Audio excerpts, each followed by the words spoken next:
if you look at these statements from 6 to 10, anything common do you see in these statement? And what people think about you. Okay, what people think about me, absolutely. About Any your other- reputation and workplace, how worthy you are, you feel you are. Absolutely. How you respond to appreciation and acknowledgement. Okay, wonderful. Another good guess. Your consideration by others. Your consideration by others. By other consideration or appreciation. Or appreciation. Appreciation. Yeah. Yeah. A little bit of how you promote yourself, how you project yourself. Wonderful. Excellent. That's another good version. So that Ma'am, means, your esteem. yes. How particular you are about your esteem. Absolutely. Absolutely. So that is about the self-esteem needs that we all have. We all have a need to be respected, to be recognized, to be appreciated as an individual, as somebody very,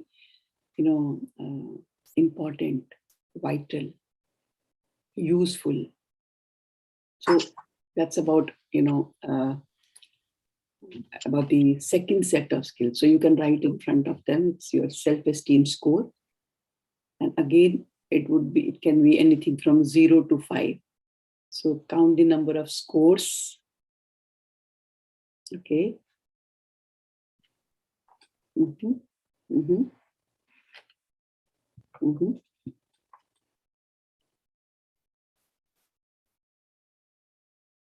Mm-hmm. I'm reading your scores. Yes. Now look at the scores and you'll get an idea about a person.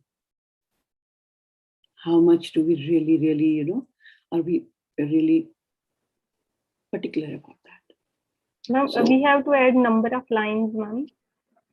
Number of sentences we are tick. Number of ticks. Number of ticks. Okay, That's right. yes, Number yes. of ticks, yeah. So I can see the name Vihan. I think Dr. Geeta. Am I speaking to Dr. Geeta? Yes, ma'am. I Yes, remember. ma'am. I remember. Yes, But I would request if you could correct the okay, login ma'am. ID. Right, ma'am. Okay, ma'am. Because then it's easy for me to, immediately. Right, ma'am. Right, ma'am. Thank you. Thank you. So these are your self-esteem needs scores. Look at the statements from 11 to 15. Again, there is a common need if you can identify it. Your competitive side. Mm-hmm. Mm-hmm. Okay, competitive side. Any other guess?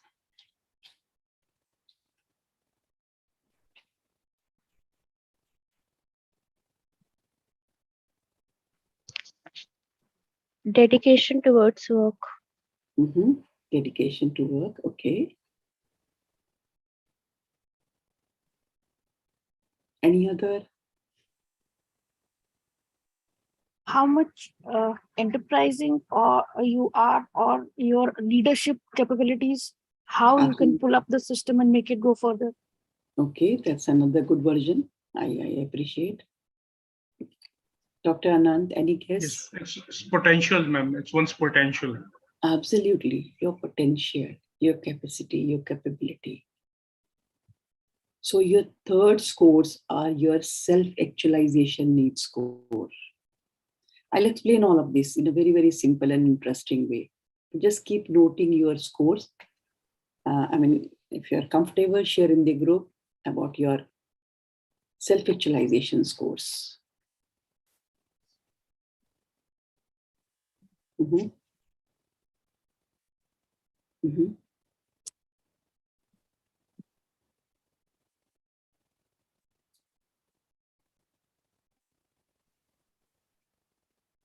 Mm-hmm.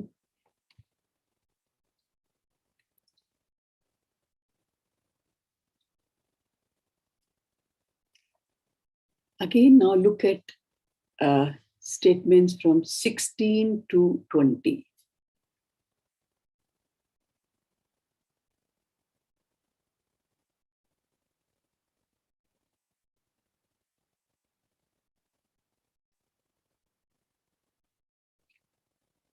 Sorry, it's written school teacher. Basically, it's teachers or faculty.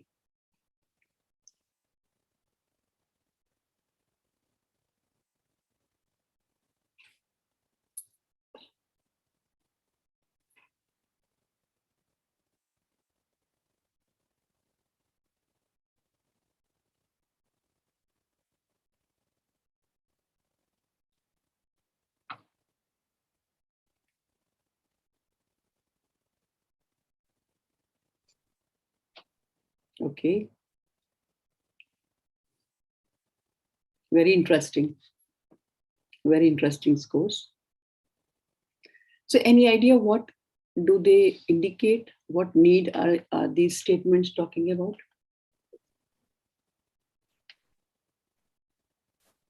Monetary needs. I'm the safety and the security. Okay. Monetary need, safety need, survival Basic need. needs. Basic needs, absolutely. Basic needs, absolutely. Balance between your financial aspirations and your work aspirations. Okay, again, a good understanding, excellent. Compulsions, ma'am. Sorry? Compulsions. Yeah, the needs, basic needs, they are more Needs. like compulsive needs, absolutely, absolutely.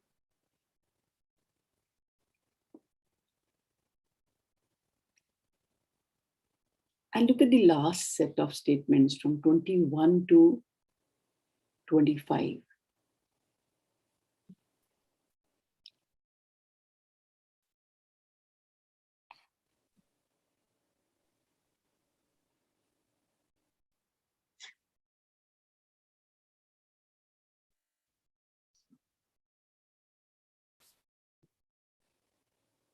I'm not able to assess myself or give proper scores to myself in this section because I think there has to be a shade of gray. Like the first one says, it is essential to follow the rules of the hospital to remain in the good books of the management. Mhm. Essential to follow the rules, I agree, but Mm. not to be in the good books of the management because it is the right way to do it. No, but then if the reason is this, that it should be in the, then it is yes. If the reason to follow the group, the ground rules of an organization is to be in the good books, then it is yes. If you're following the rules for not this reason, then it will be no. I would I'm prefer getting your following point. the reasons You like to follow the rule, but not because you because need it is to. right. It is the right thing to do. But here the reason is this. If your reason is this to follow, then it will be no. If that's not, then it will be no. Yeah. Similarly, we have, I will continue working as a teacher as it is comfortable and convenient. I will continue working because I love to teach. No. Again, if the reason is because it's a convenient and comfortable job, then you will say yes, otherwise it's no.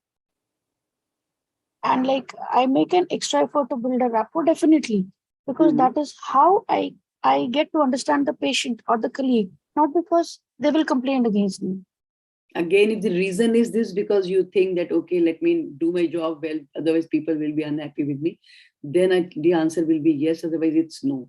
Even if you are building wonderful rapport with your teacher, with your colleagues and with your, other people. Again, I'm getting your point. You like to do things, but not because of this reason. But if the reason is then yes, otherwise it is no. I think all the questions. Yeah. Sorry, no. I think all the questions are pertaining to insecurity. Absolutely. They are showing insecurity.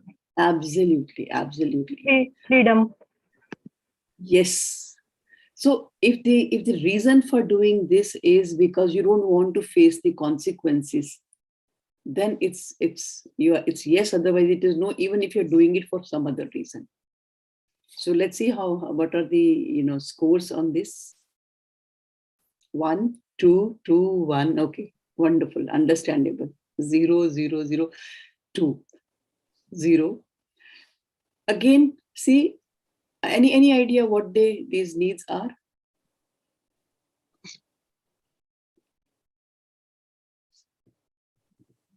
Being socially acceptable to the other people. थोड़ा और नीचे, needs में और नीचे. Maintaining the rapport among the colleagues or your workplace. That's one part. Yes.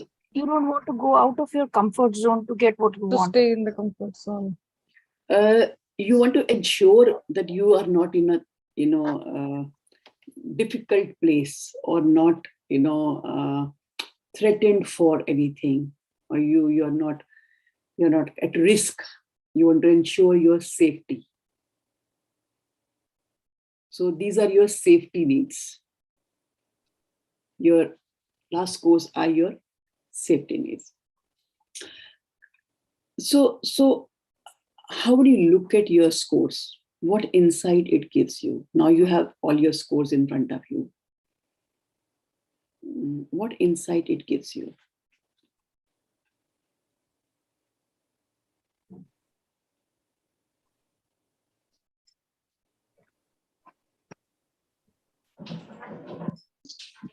So Ma'am, any what immediate, does good. ma'am, what does self-actualization means? So self-actualization need is, see, we all have potential, but all of us are not aware of that, and we don't work towards it.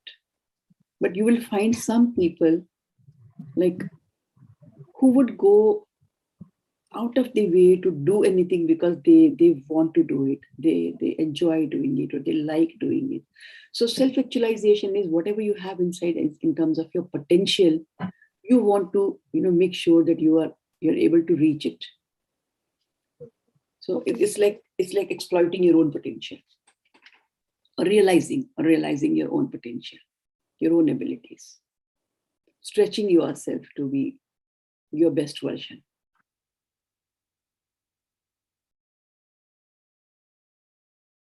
So any immediate thoughts after looking at your scores? Do you agree, you don't agree, you liked it, or you're surprised?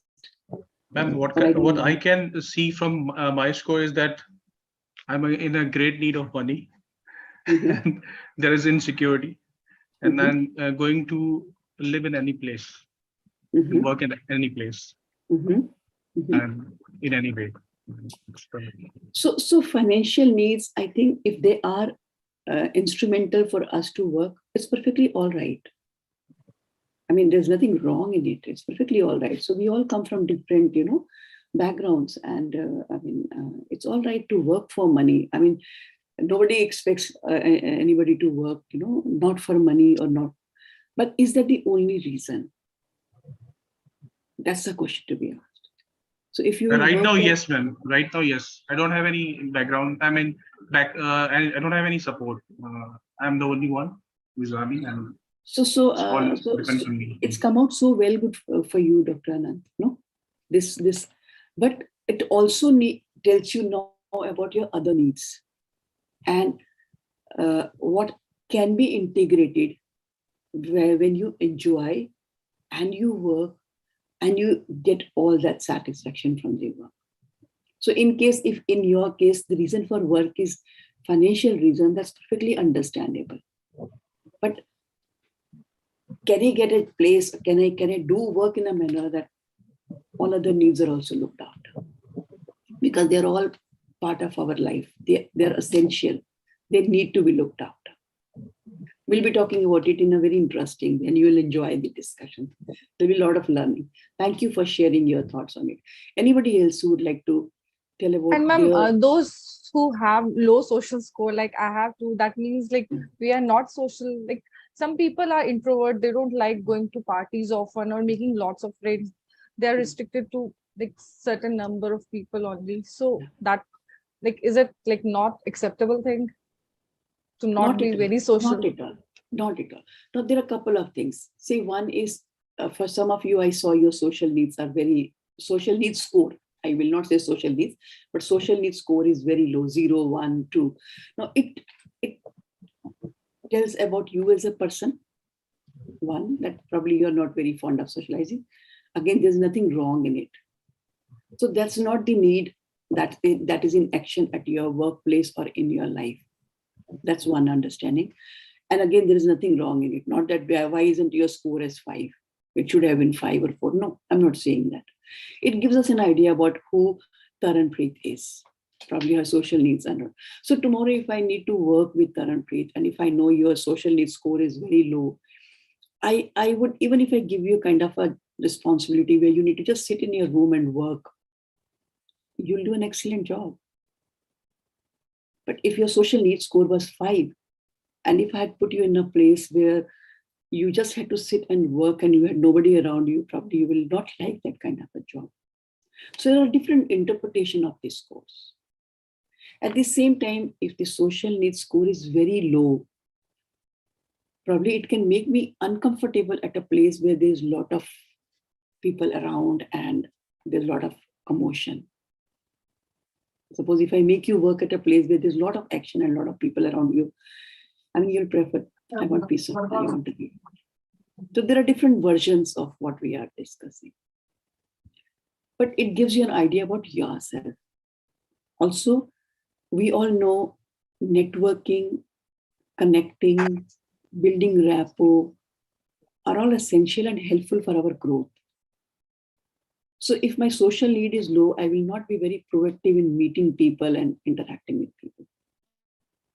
So might be my networking, my growth can get affected. So can I bring to a level where actually I'm not socializing, but I'm at least social? Does this explanation help? Thank you. Any other insight or thought? Yes, Immediately- ma'am. Yes, please. Ma'am, I Yes. got 0 in money needs or basic needs. So the questions were like, you how much you spend to support your family or meeting the basic need. But right now, my family is spending on me rather than I spending on my family. Right now, being a single, this score might change in future. But getting 0 at this point, is it giving negative impact or is it okay? So Shivani, I always relate it, although Maslow has given this theory from their point of view, but for Indians, what I think, I look at this score, or for any one of us, from the point of view of immediate post-partition generation and second or third post-partition generation.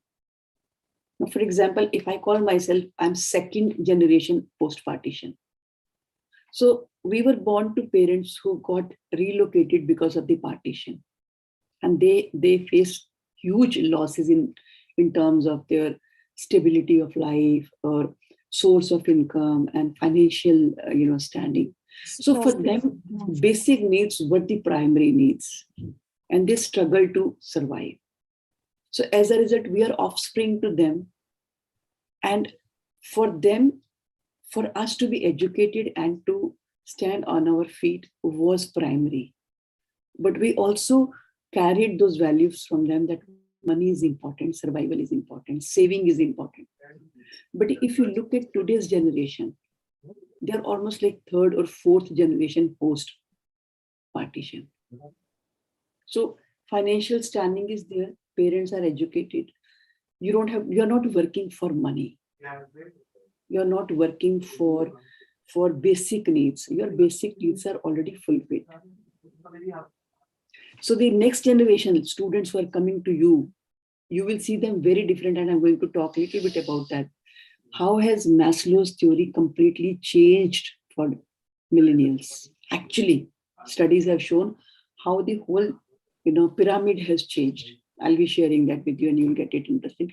But it's perfectly understandable if your basic needs and your safety needs are not in action. So if I'll try to incite you to do something for the sake of money or for the sake of safety, you will say, I don't care. So if I really want to engage you, then I have to strike at the right need to tempt you to work, to give your best. We'll be talking again in length about it. But that was a good question. Any other insight or any question you have about your scores? Ma'am, my social score is 0. Mhm.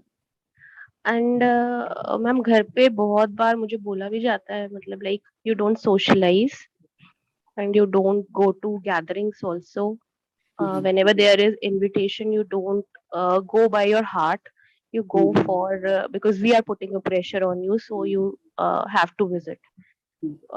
What I have noticed, ma'am, usually जहाँ पे it's a like a party thing or a wedding thing, वहाँ नहीं मेरा जाने का मन करता. But if someone is hospitalized or some tragedy has happened, I make it sure to visit. So, ma'am, do I need to improve? And So Natasha, I think my answer to you will be more or less what I said to Taranpreet, that I understand a lot of you will have very low social score because as a profession, I think people from medical profession, they become very closed people. They are comfortable with their friends. I mean, you will be a very different person when you will interact with your very close friends and very different in social gathering. That's how you have been conditioned, because maybe the kind of profession you are into and the things that you can discuss with your close friends and the understanding that, okay, they understand and they know everything about my profession. So I can talk in an uninhibited manner with them. But with other people who are non-medical people, there will be a hesitation to talk about your profession, talk about the limitations or the challenges you are facing. So as a result, we become very closed people. That's one thing.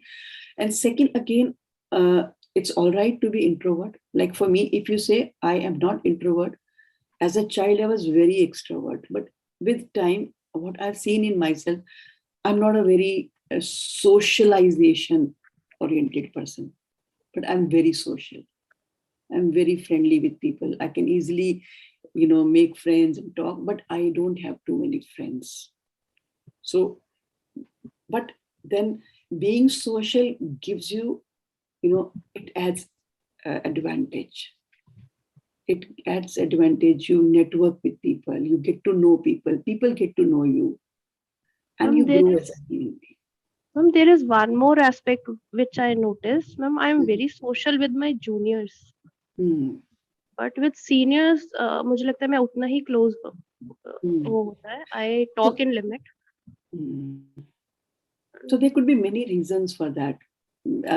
Of course, you will be knowing them better, but could be that maybe you have a feeling that, okay, with seniors it's better to be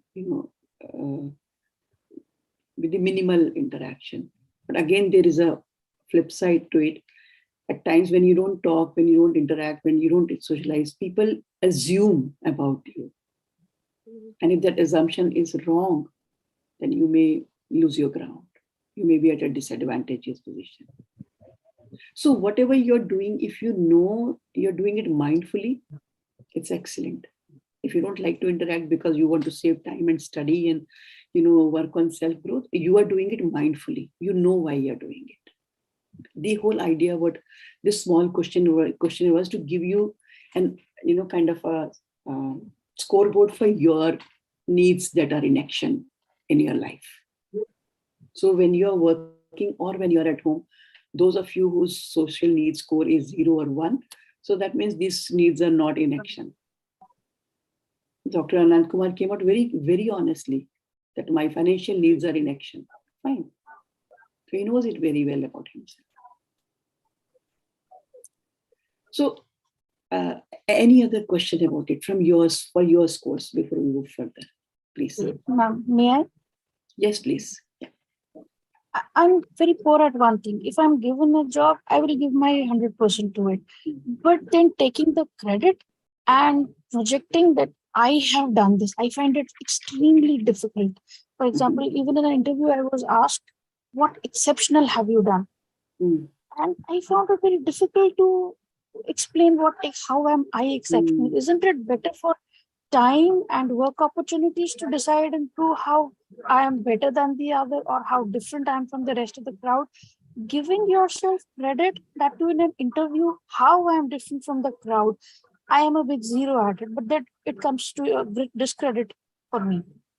Absolutely. See, boasting about something and mentioning about your achievement is very different. So if I say very humbly, I want to admit that this is what I have done. These are my achievements. It's perfectly all right, because if you're knowing me, for example, when I have my first session, or rather when we begin the session, I put up my slide with my introduction.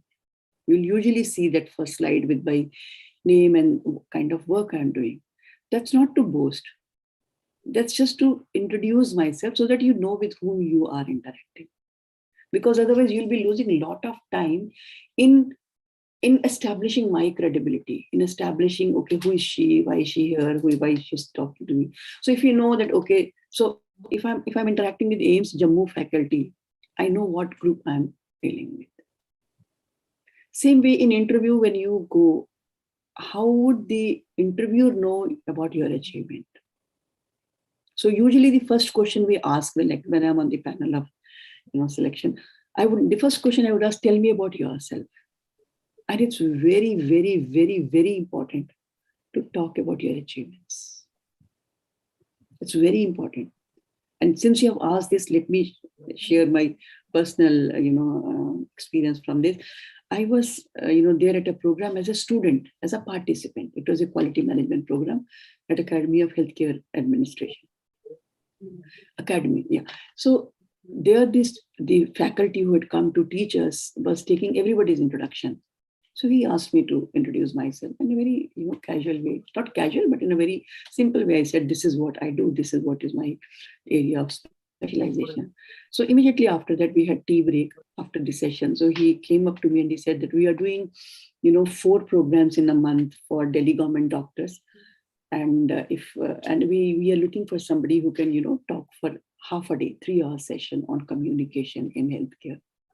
So since you said you're already doing it, so can you do this for us? And one session I took it, the first session I took it, Lal Bahadur Shastri Hospital, East Delhi, Shastri Park. The medical superintendent came to introduce me to the audience. There were around 10-15 doctors. That's all, not a very big size, this thing. So she sat through the introduction, and when I started my session, and she found the topic so interesting, she immediately messaged all her senior faculty to come and attend the program. So at the end, there were around 30-35 doctors who were attending it.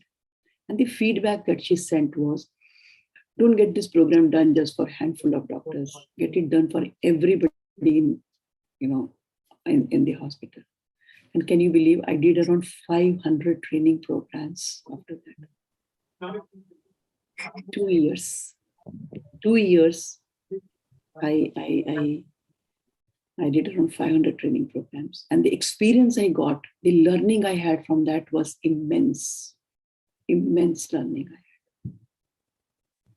So it's very important to talk about your achievement.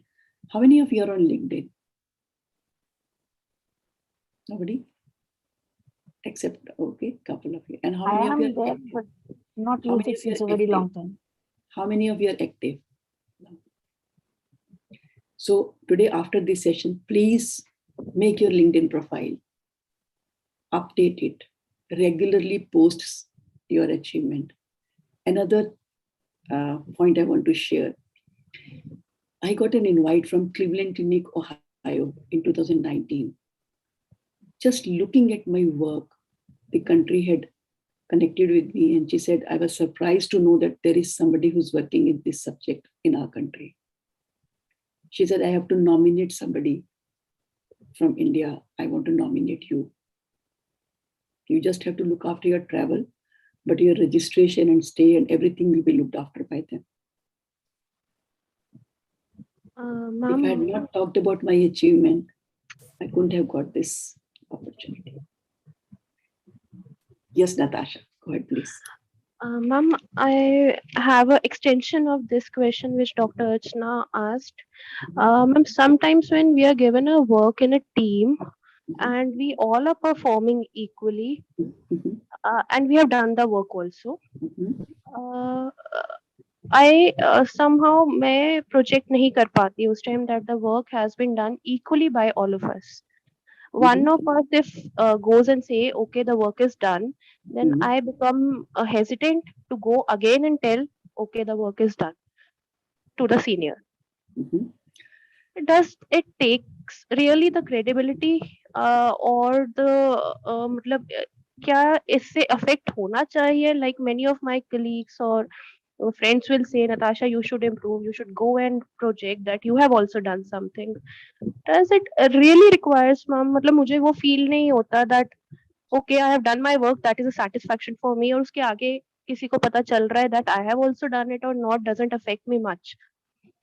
Does it? नहीं, अगर आप काम कर रहे हो, देखो, business without advertisement is something like winking at a girl in dark, which she knows and which you know and she does not know. ज्यादातर लड़कियां तो उनके लिए कहूंगी winking at a boy that you know and he does not know. I'm not saying boast. I'm not saying go and unnecessary show off that I am the one who has done. Show this as a collective effort. And in case if somebody is taking more credit than you, it's important to assert, not be aggressive, but find healthy ways to demonstrate that you are working and show your It is contribution. tough. It is tough. I usually escape it. Then you will never get the credit. Then you will regret. अब या तो फिर रोना नहीं है, या तो आप कहो कि मैंने चुना. हाँ ma'am, I'm it's okay. I'm okay with it कि मुझे नहीं मिल रहा credit. See, नहीं मिला, ये अब लग रहा है. कभी कोई बहुत बड़ा कुछ होगा और उसमें आपका नाम भी नहीं होगा, then you will really regret. शुरुआत तो यही से होती है. अगर किसी चीज को छोड़ देना और कोई चीज छूट जाने में बहुत फर्क है. You deliberately leave it. That is a choice you are making. You are leaving because you don't feel like going and telling, and then you later on feel resentful. Then it's unhealthy. Okay. So check it. And I would say, if you are doing, first of all, do your job so well that you are seen as an important part of the project. You must shine. You must shine. Why not? One life. और काम इतना अच्छा करो कि लोग काम को salute करें. क्रेडिट तो मिलेगा ही मिलेगा, झक मार के मिलेगा. साइलेंट वर्कर बनने से काम नहीं चलेगा ना. शोर भी नहीं मचाना और बिल्कुल चुप भी नहीं रहना. बट जहां मौका है, make your presence felt, make your absence also felt. Okay. That's very important. नहीं तो कई बारी क्रेडिट लोग खा जाते हैं, then you will feel bad. नहीं? Thank you. I think very interesting questions you're asking. Any other question about it? So why this questionnaire I gave you was, first of all, to know about your own motivation. Although I'll be explaining a part of it immediately. But this should also give you an idea. People who are working with you, they also have a set of needs. It could be their basic need, it could be their safety need, self-esteem need, social need, and self-actualization. It could be any need.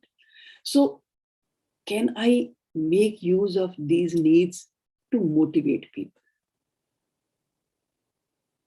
Can I engage them by invoking these needs or nurturing these needs?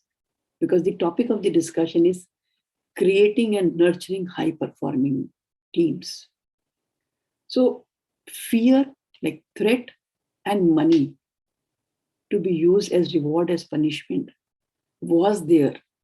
But if you see now, a lot of people are not, interested just because there's money involved in it, or because I'm scared, so I should be doing. So there was a time when reward and punishment was used as carrot and stick to excite people to work or perform. But today, especially with the new generation and the generation you are going to handle in the time to come, this is not going to be the reason for them to outperform. So what will work? And that's what we are going to talk today. So let me first of all show you that Maslow's pyramid so that you have more clarity on what we are talking. Just one second.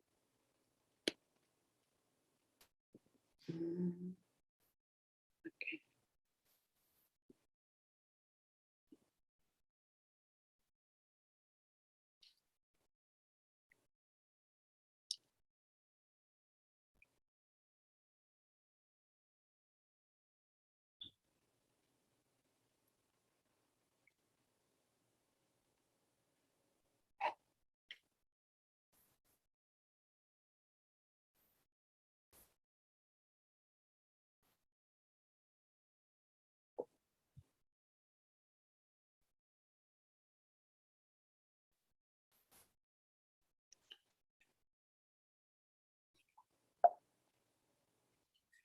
So Maslow has very beautifully, considered most of the needs and desires that we all have in these four major categories.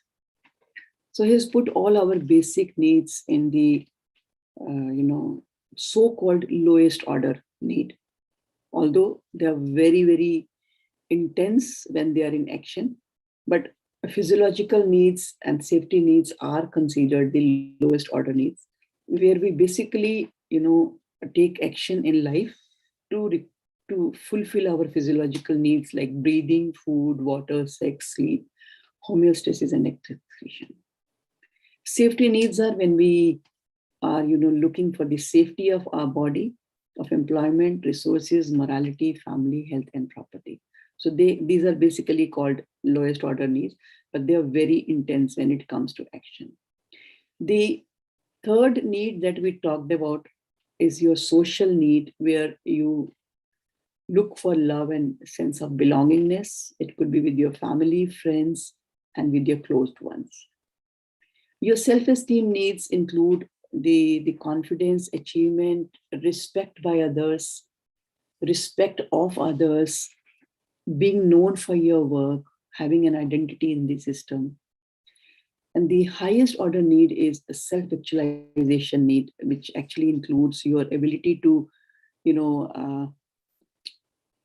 do anything to the best of your ability. It could also include morality, creativity, spontaneity, problem solving, acceptance of facts. So according to Maslow's, all needs can be categorized in any one of the category that we have talked about. In terms of strength of needs, it says that physiological needs are the highest in intensity, followed by safety, social need, self-esteem need, and self-actualization needs are the probably lowest in strength, because there is no external factor that can make you work towards self-actualization. So if I go by the numbers, not more than 10 to 15% of people will actually have self-actualization need automatically activated. So out of 10 people, you may be able to see maybe one person who is working not for any other need other than self-actualization. So you will see people who will, work beyond their working hours, who will not care for time, who will not care for Saturday or Sunday, who will not care for whether this is really my key job responsibilities. This is not something I'm supposed to be doing. I'm not, supposed to be here for this, but then they'll still work because they will have that strong self-actualization need. Although it looks as though these needs come in action in the same order, but that's not true. For a lot of people, it can be haphazard also. Maybe their initial needs, the safety needs and the physiological needs are, even if they're not met, but their self-esteem need or self-actualization need may be very, very active. That's what the understanding says. Now, at a workplace, I think we need to understand which needs are more active, and also in what way are they really presented or represented. So if you look at this pyramid, so what is like foods, water, sleep, warmth in general terms and physiological needs, at workplace it's more to do with the salary that you get, or the facilities that you get in a workplace. So that can be one of the reasons for somebody to consider, okay, this place has a good work and work comfort, you can say, or good salary. But that's again at the basic level. So when we talk about the safety needs, which is more to do with the security, stability, freedom from threat, it gets represented at a workplace to do with the safe work environment. So is the place comfortable and safe for me to work? People with whom I'm working, is it safe for me to work? Of course, the benefits, the perks that we get, even the job security. If there's one job, there's a lot of salary, but then it's ad hoc. And there's another job which has a regular income and it's a government job. I mean, again, some people will go for this because I think that's at least give me safety. So 20 years, no, almost 25 years ago, I left my government job. I took government job 3 times and I left 3 times. Not that I was financially very well off, or I had a lot of, bank balance and I could risk my this thing, but probably my safety need was not, much in action. My self-esteem need or self-actualization need was far more intense in those moments. So 3 times I took a job, and the third job that I took, to my surprise, and I'm sure you will be surprised to know, there was only a difference of some 500 rupees in terms of salary. Both were government job. Whereas the second job was very easy, very easy. There was not much of accountability. Working hours are very comfortable. I was my own boss. Nobody could, check my timings or anything. Whereas the job that I took, it needed me to travel 25 kilometers one side. And working hours were 9 to 5:30. And very, lot of hard work. And increment was just 500 rupees. I still took that job because I found that job, I picked that job because I felt this will give me a great opportunity to grow in life. So, but I'm not saying that everybody has to have that country, but I'm just talking about how different needs for different people, work at a different point of time. Social need, which is more to do with affection, belonging, and love in our social life. At a workplace, I think what we look for is that work relationships are good, are healthy, are respectful. Professional associations that we make are also full of respect and sense of belongingness. This self-esteem need, which is more to do with self-respect, prestige, and status, at workplace, it gets converted into the job title that we hold, the prestige that we hold, and the status that we hold with that job. Self-actualization need, which is more about overall growth, advancement, and creativity. At workplace, a lot of us will take jobs that are challenging. We would take routes that are uncharted. We would go for something that people haven't done, but we want to try our hands at. Again, if you look at the size of the self-actualization need, that's very small.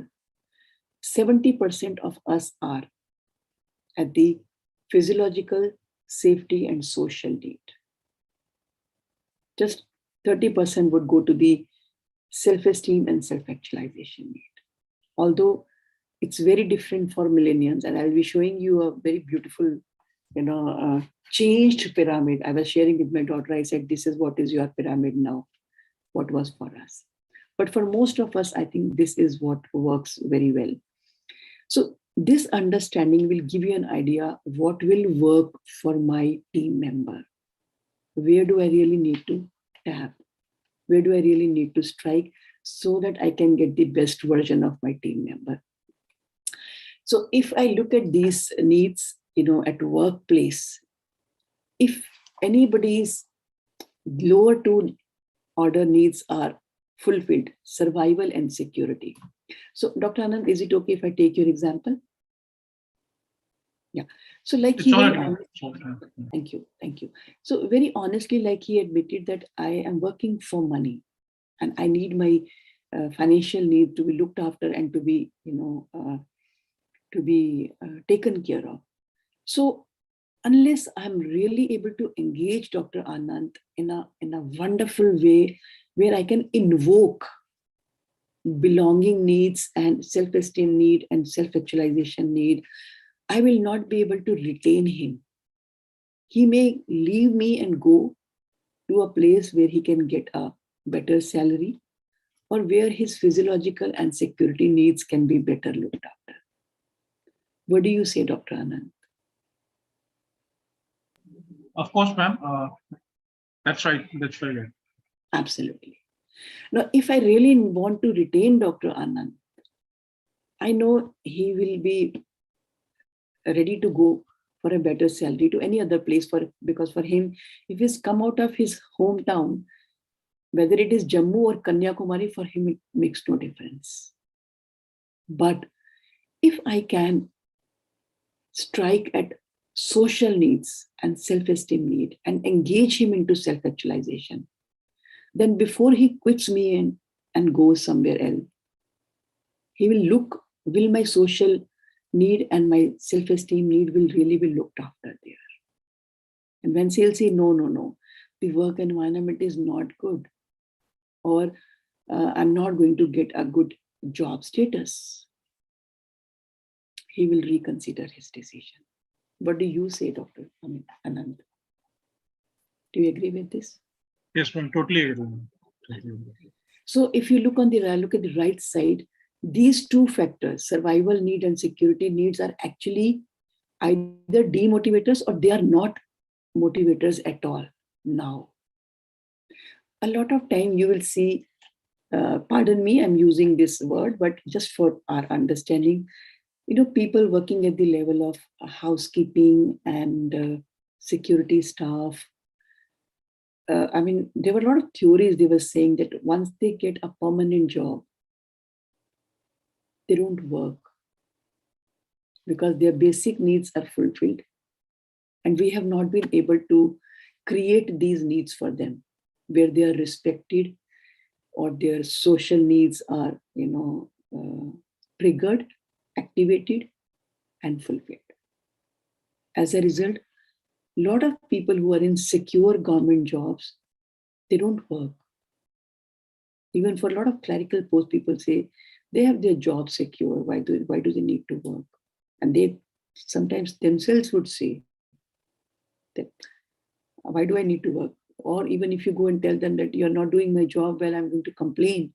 They'll say, do it. Who cares? That's because these two needs, when they are over gratified and other needs are not in place. So we are making them feel insecure by not giving them a permanent job, which is actually not the right approach. You see, now a lot of hospitals are engaging contractual staff for housekeeping, for security, for general duty. Am I right or wrong? They are not being offered government job. But causing insecurity cannot be a motivator.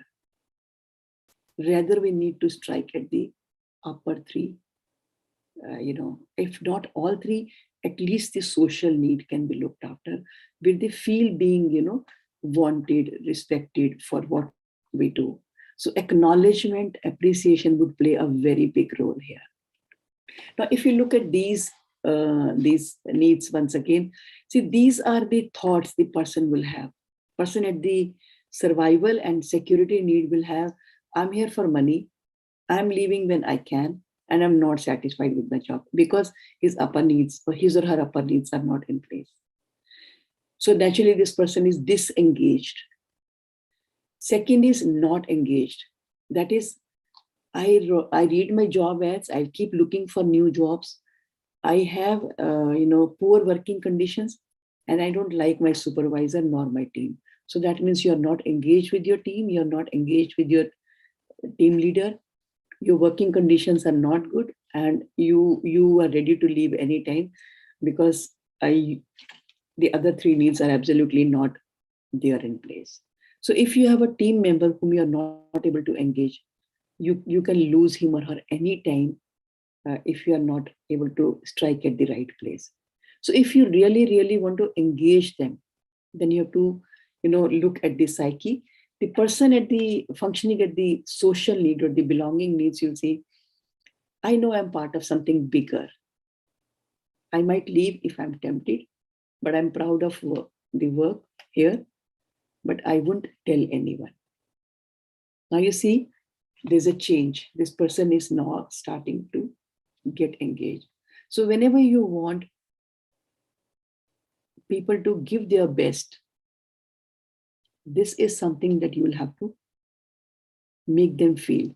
So how will you make them, can somebody give me an idea? How will you really strike at this need?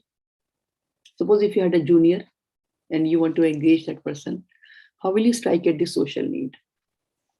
Appreciate Absolutely. his work Appreciate. and give him goals. Absolutely. Give him goal. What else? That's a good input. Acknowledgement, even, much before appreciation, even if we acknowledge their contribution. How many times do we really, appreciate the work done or acknowledge the work done by the cleaning staff? Do we ever stand and say, "Bahut achhe safai kar-" I do. Excellent. I do. I even the chai wala, I respect them. Whenever they serve me tea or whether they clean up my desk, I always do. Say thank Wonderful. you. Excellent. A lot of time we have, wonderful lunch in our official get together. How many of you go up to the people who are serving you or the person who is managing and tell them the food was really good? Again, I do, ma'am. That's so good. Yeah. So see, these are all small gestures. When you make them feel special, when you acknowledge their contribution. See, cleaning staff, they will. Ma'am, apart from this, I think this is also into upbringing. Yeah. If you are brought in a society and if your family is so humble and that you thank everything for everything, whatever you have got. So that also, ma'am, I think incipient into your behavior. Absolutely. But this is something that can be learned. Even if I haven't learned. Yes, ma'am. We have forgotten things we need to relearn. Absolutely. See, everybody likes to be recognized for the work they are doing. It could be as small as standing at the gate. It could be as small as serving you tea. It could be as small as taking your file from your table to the other table. Do we acknowledge? Do we say them thank you? Do we respect them for what they are doing? I think that's the sensitization we require. Somebody wanted to say something. I think Dr. Geeta wanted to say something. Go ahead, please. Ma'am, after watching movie Munna Bhai MBBS, I also started appreciating the staff. Absolutely. It's so important. See, if we haven't realized its importance, it's all right. But if we have understood that it's a very, do you see a change? Do you see a change? Yes, ma'am. Absolutely. Yes. Because everybody wants to be, first of all, known that I'm there. How many of us really know of course, many of you may be knowing people working under you, but a lot of time, you may not be knowing the name of your general duty staff or the cleaning staff, especially because it's a contractual post. The first thing that I would suggest, ask their name. What's your name? Kahan rehte ho, beta? I know a lot of them. So I'm Same sure here, they ma'am. have a I lot of remember. respect for you. I'm sure they'll have. They become very happy even by a small appreciation, ma'am. Absolutely. Just even by a small, yes, ma'am. See, when you look at them, and normally when you will cross a gate, they will always salute you. Security guards will always salute you. How many of us look at them, make eye contact, and nod? Me, ma'am. In my previous workplace, I always made eye contact with the security and wish him, and he gave a cute smile. Absolutely. So these are also small gestures. They don't cost you anything. But as Dr. Anand said, that shows your, home environment, the values that you bring in. But much more than that, lot can be learned. Even if it was not practiced at home, it's okay. It can be learned because we know they are doing a great job by standing there. A lot of them will not even have a place to sit. Where do they change? Where do they eat? Where do they rest? So these are small ways to engage your staff, engage your team. It's not always the professor and assistant professor and associate professor. Even these people are important part of our team.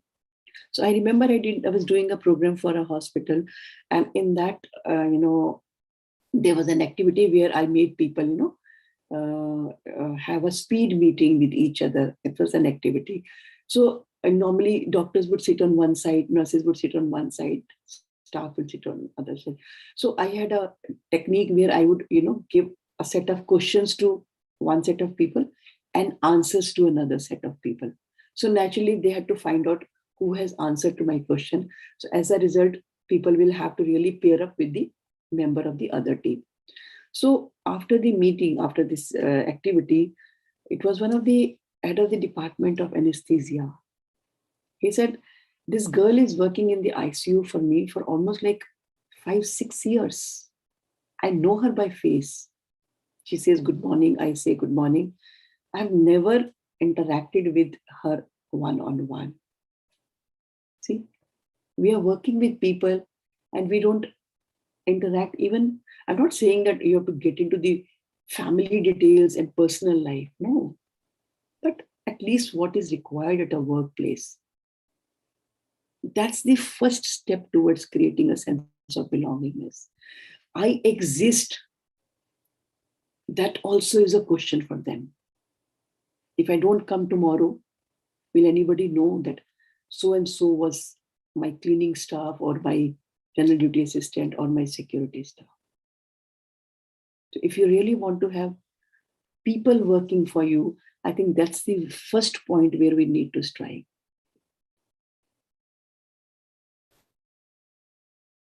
They exist. If you even make them aware, that plays a big role. Then, of course, appreciating their work, thanking them for what they're doing, telling them that they are doing in a good way. You know, there's a very beautiful book called 1 Minute Manager. Has anybody read that book? Anybody? I'll share that book in the group. I have a soft copy of it. I'll share it today. It's a beautiful book. It says you can win anybody's heart at workplace. Anybody's heart at workplace with 4 steps. And you can try it within 1 month. I think you'll write in the group, things are changing. Even with people with whom you don't have good relationship and you want to improve, you feel that I want to really have good rapport with this person. It could be your professor, it could be your security staff, anybody. 4 steps. 1, set a code of conduct.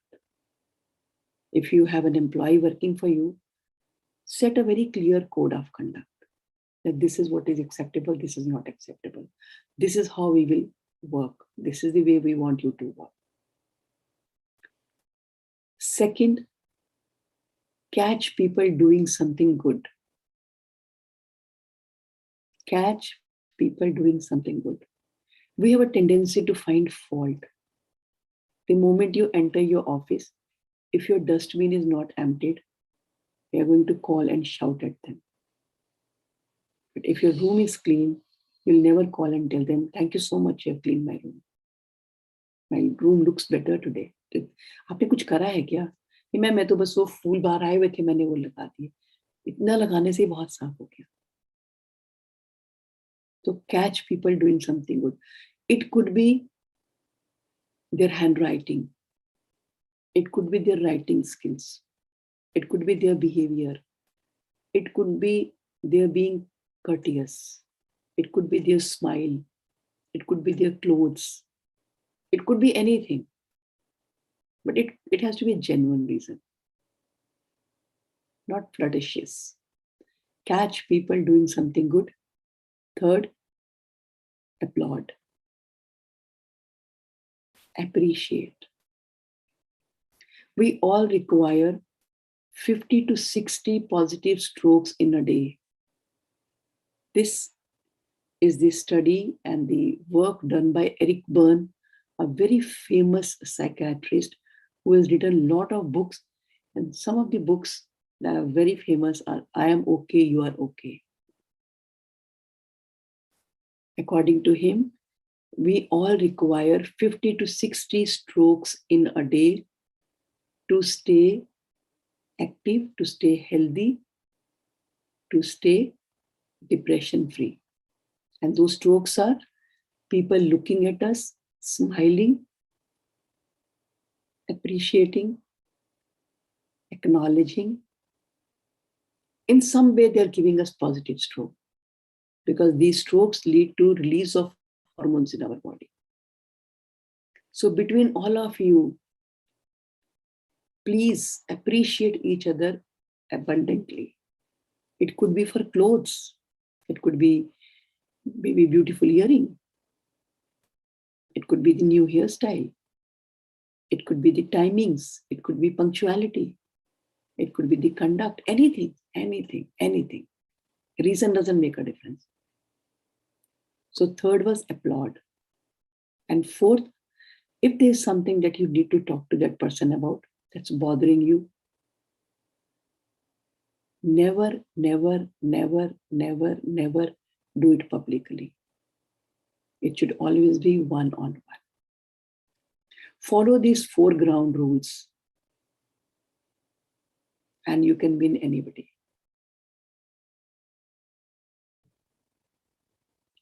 Set a code of conduct. Catch people doing something good. Applaud. If there's something that you need to talk, one-on-one. Follow these 4 rules. And within no time, you will see the dynamics changing. So if I go back to that pyramid that we were discussing, now, right from the professor to the cleaning staff, if you can strike at the belonging, social skills, make them feel special, make them feel wanted, make them feel that you are doing a good job and you appreciate. And then you can see the motivation will come in place. So even if you will ask them to come on Sunday or stay little later than their timings, they'll be happy to do it. Ask them for something that is not available. They will go an extra mile to get for you. बहुत बारी होता है ना, आप खाना नहीं लाया, आप उनको कहते हैं सॉरी आज खाना नहीं लाया, मेरे लिए खाना ला दोगे? They'll run getting it for you. तो मैं हमेशा क्या कहती हूँ कि अगर आपकी अच्छी रैपो है अपने स्टाफ के साथ में, अगर आप उनको कहते हो कि चाय चाहिए, अच्छी रैपो है तो आपको 5-7-10 मिनट में चाय मिल जाएगी. And if you don't enjoy good rapport with your staff, तो आपकी चाय आसाम से आएगी. Or at least they will not give their 100%. And then above social needs are self-esteem needs. Some people already have it, so tap it. If you know that they want to be like Natasha very honestly said, my self-esteem need is not very high. I don't look for credibility. I do my best, but I don't care to get the credit. I will evoke this need in her. I'm making her aware that self-esteem need is very important. So I will give her a taster. I will give her a teaser. I'll recognize her work in front of others and tell this job couldn't have been done without Natasha's contribution. So once she will taste this, next time she will want it. I want credit. And it's perfectly all right if you're asking for credit. There's nothing wrong. So when you make a person feel vital for the organization, when you make them feel important at work, when you make them feel achiever, you are striking at the self-esteem need. So if your subordinates are doing a good job, rather than eating away their credit, if you say, I couldn't have done it without my team. I'm so thankful to my team to have given their best. Look at the faces, look at their satisfaction. I mean, that's just an advice to people who are in a position where you can actually share your credit with your team. They will love it. They'll go an extra mile for you. And then, of course, the highest order need, that's self-actualization. That is where you say, people will work not for money, not for security, not for anything else, but they want to do it. They want to prove that I can do it. So when you give them a challenging job, something that looks like impossible, and you say, कि ये काम आपके अलावा कोई और नहीं कर सकता. The kind of experience you have, I know you can do it. That's where you are hitting, and that's self-actualization need. So, May I ask something? Can I interrupt? Sure, please. It's like you have told that if you have colleagues and you want to improve, then you can go up the pyramid and let them have self-actualization. So if I'm going to have, I'm going to build my team and I'm taking an interview. So wouldn't I like to have people who have got good self-esteem, who are self-actualized? See, if the need already exists, that's wonderful. But if that need is not there, as a team leader, can I evoke this need? Can I trigger this? That is what my question is, that if I'm going to take interviews for a bunch of people, and I would like to make my team. So would I be more concentrated about finding people who are more self-esteemed, more self-actualized? Excellent. I think that's a very good question. So how do you really choose a good team member? Of course, if you know how to choose, and if you have chosen the right person after a lot of contemplation, probably you choose the right person in the right place. But what we have seen, a lot of time you get a team of raw people. Then you can't tell them, okay, you are out and somebody else will come in your place.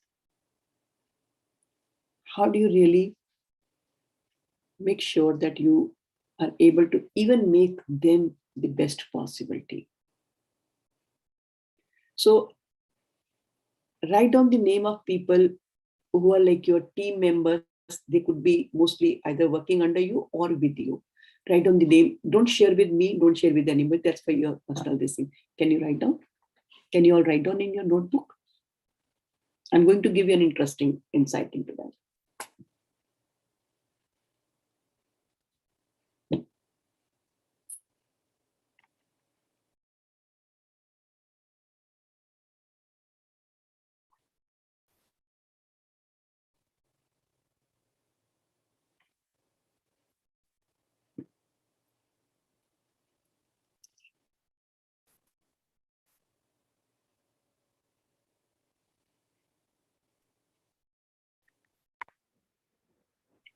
Ma'am, we have to write down all the names. All the names. It could be 3, 4, 5, whatever names that you think they are either working under you. It could be everybody right from the faculty to your housekeeping staff. Okay, ma'am. Okay, ma'am. Everybody. It could be 5, 6, 10, whatever is your number. Write down all their names for your own understanding. You could even write their initials. It's okay. You don't have to write the complete name. Like for me, you can write IA or whatever you do. Bindu or Neja, that is I. Written? Everybody written? Okay, so I'm sharing a grid with you and you have to make that grid and put their names in that grid.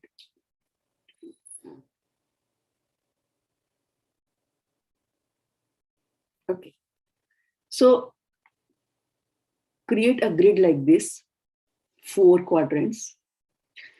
You will be able to see a lot of them will have very high skill and they are equally motivated. So put them in the right upper quadrant. You can write their initials. They know their job very well and they are very motivated.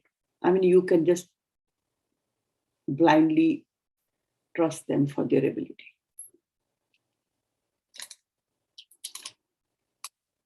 On the same side, in the lower right quadrant, write names of the people who are highly skilled. They know their job very well, but they are not motivated.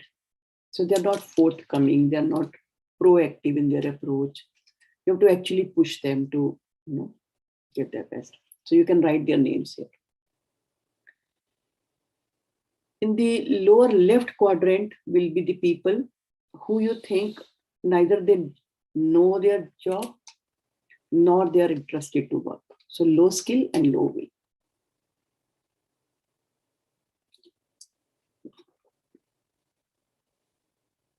And on the upper left quadrant, people who do not know their job very well, they are fresher, they are not very experienced, but they are very motivated. They are very keen to learn.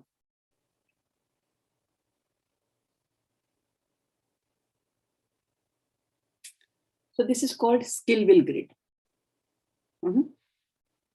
So if you look at the grid, whom will you pick up out of all?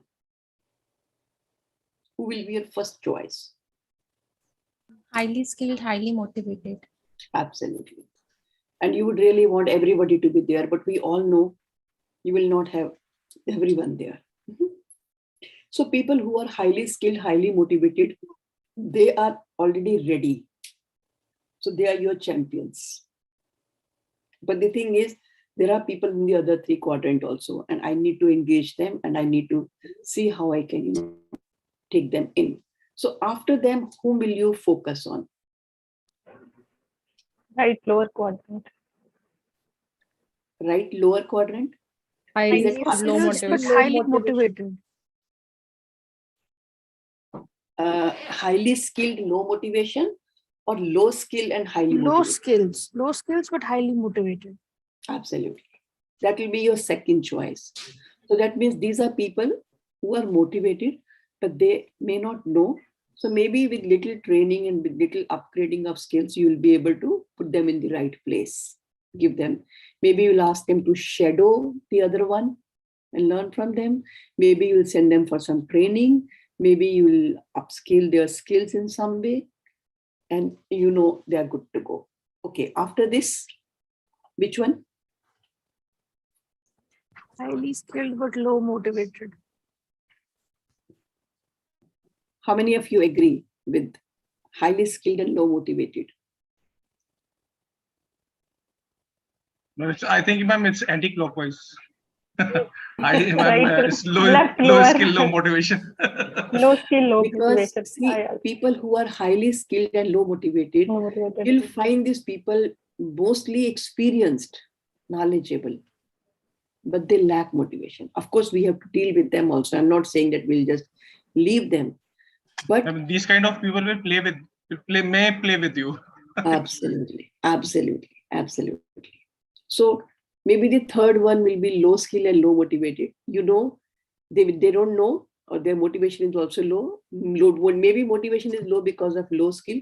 So we'll work on their skill and maybe they will move upward, rightward.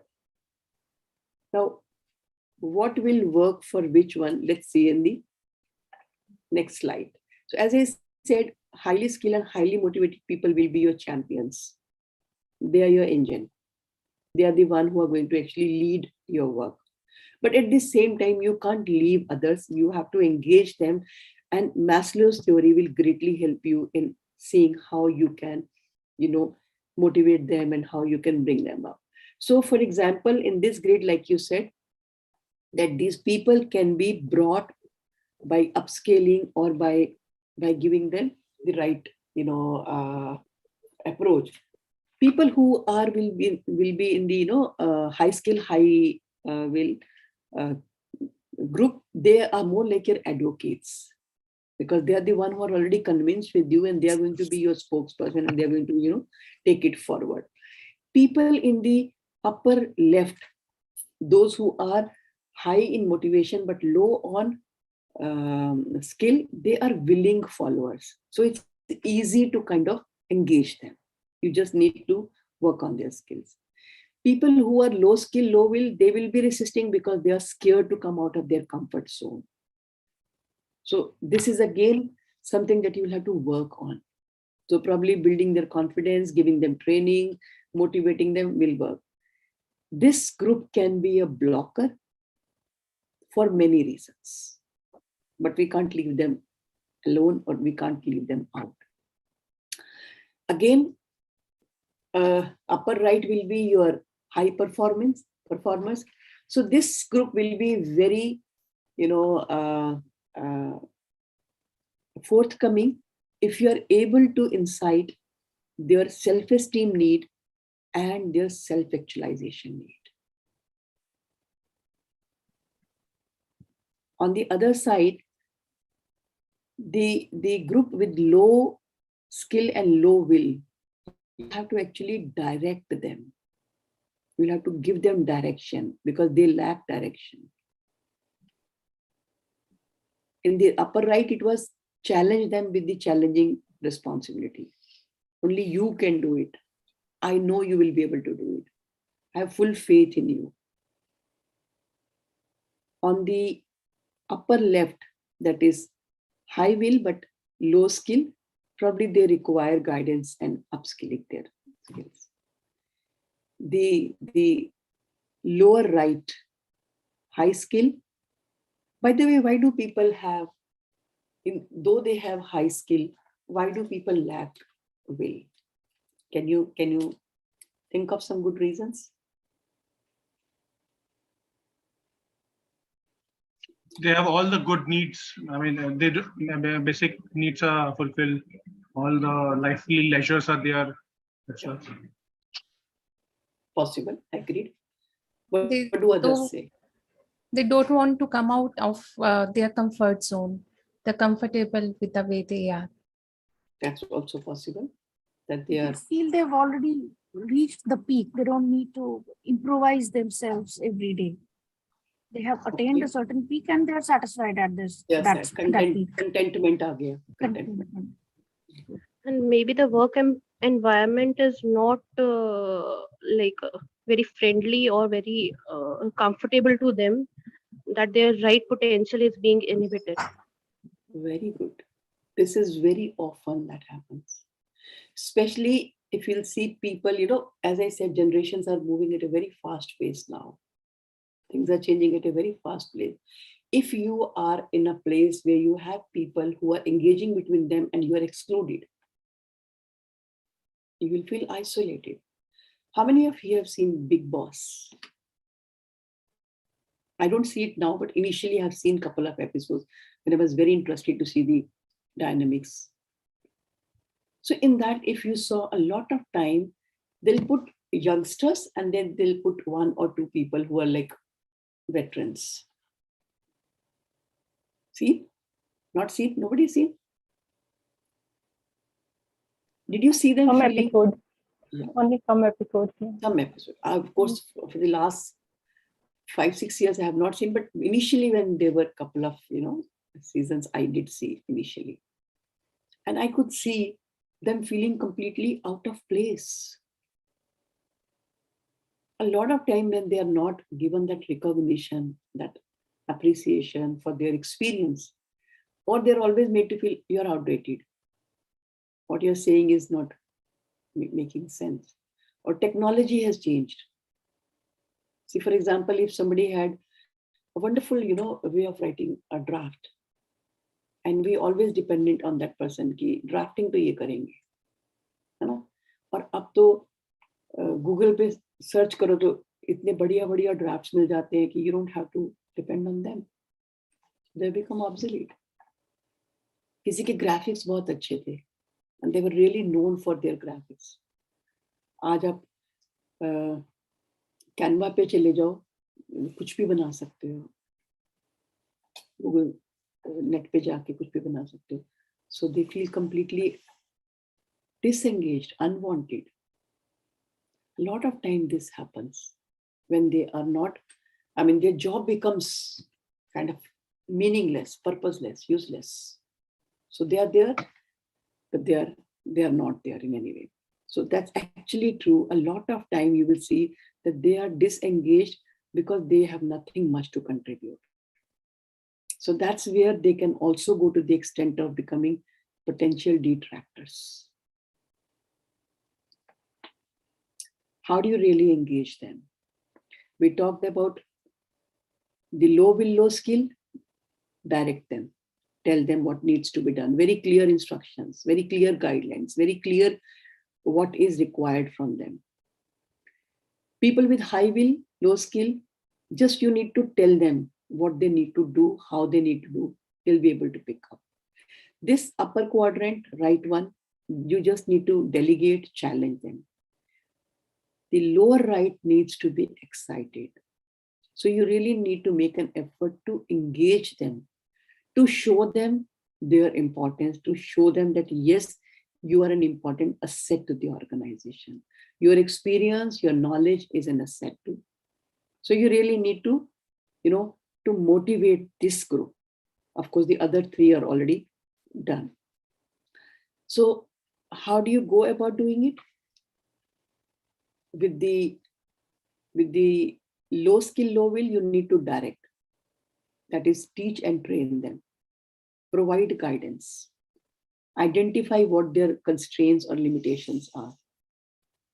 Check what will motivate them. So on that questionnaire that we did, you will get an idea what will really motivate this person. Usually for everyone, you will see praise and endorsement in all 4 categories will work abundantly. So therefore, that book that I shared about 1 Minute Manager, trust me, everybody likes to be praised. Everybody likes to be recognized for their work. And if you're able to praise in the right manner, in the right quantum, you can actually motivate anybody. I'll share a very interesting. I think I shared with you about that TED talk. Did I share about that TED talk about the students who were given computers in the rural area? Yes, ma'am. Maybe in group 1 I did and group 2 I did not do. I don't remember. But that's the power of praise. That's the power of praise. People who are in high will but low skill, they require basically teaching and training. So you'll have to really work on their skills, provide them guidance how they need to do. Of course, praise and endorsement will encourage them. People who are in high skill, high will, you have to challenge them by giving them additional responsibility. Collaborate on decision making, supervise them, give them autonomy to function. Don't micromanage, but yes, supervision and delegation and supervision will greatly help. Of course, praise and endorsement will keep them motivated. People in the lower right quadrant, how will you motivate them? Identify their constraints. What is stopping them from giving their best?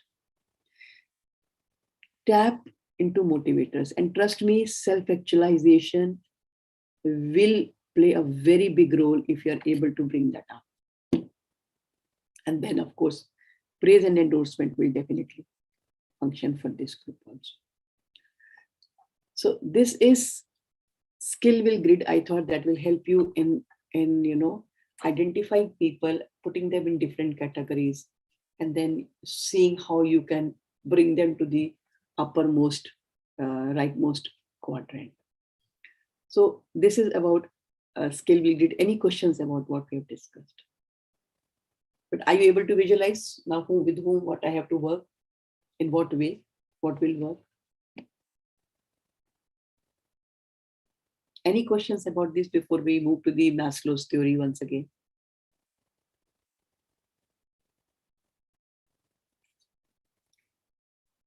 Give me a second to get back the.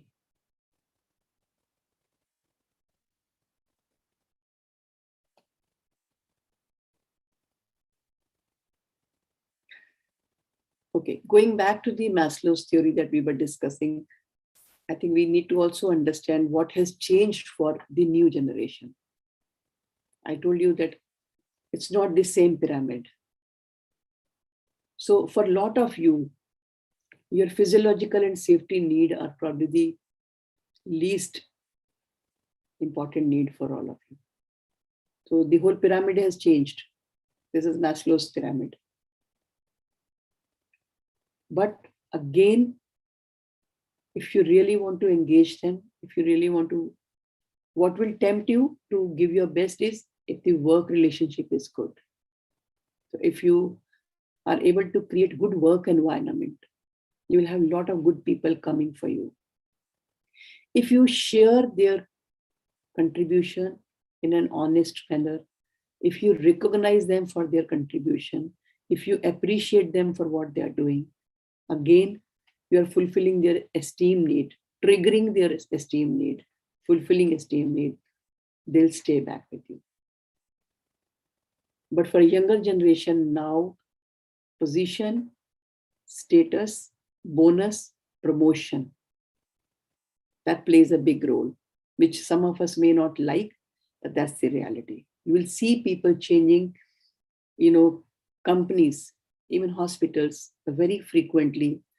The term loyalty, which for us meant like 20 years of association, today it is 2 or 3 years. So you can't retain your staff for more than 2 to 3 years. Of course, in government job, that's not a challenge. Usually people stay for much longer, but I'm just sharing this in general, what works for which group. These are the new needs identified by Maslow's for the younger generation, their digital need. So you can see their physiological need is not food and sleep, but it is their laptop, Wi-Fi, phone, battery, and other things. Safety needs are that, do I have GPS? Do I have Google with me? Can I lock my password? Can I get my email? Their belonging needs get satisfied by being connected on Facebook, Skype, and WhatsApp, and many other apps. Esteem needs are when they're able to post what they're doing and on Instagram and Twitter, and I don't know even this one. Maybe who is familiar with this icon can tell me. I have no idea what it is. And of course, self-actualization. Now you see people putting a lot of their work on LinkedIn and on YouTube, where they are recording, and younger generation is doing extremely well. Extremely well. So this is just a couple of studies that I want to share with you. The motivating factor for the younger generation is personal growth and autonomy. If you can ensure this for your team is all yours. So it's not what they can do for the organization, what can organization do for them. For example, arranging these sessions for all of you, I would say it's a very far-sighted kind of a step. I haven't seen many organizations coming up with this idea that, okay, we need to work on the personal growth of our staff. But that's something that's really going to, be appreciated. And then another study was done where the employees and managers were made to rank these things, in terms of what is, highest to them and lowest to them in terms of ranking. If you look at the employee ranking, appreciation of work well done has highest ranking. And then feeling of being in on things, that I have control, I can participate, I'm important to it. And then help on personal growth. Whereas, of course, for the manager ranking, good wages is most important, job security is important, and then promotion and growth in the company is important.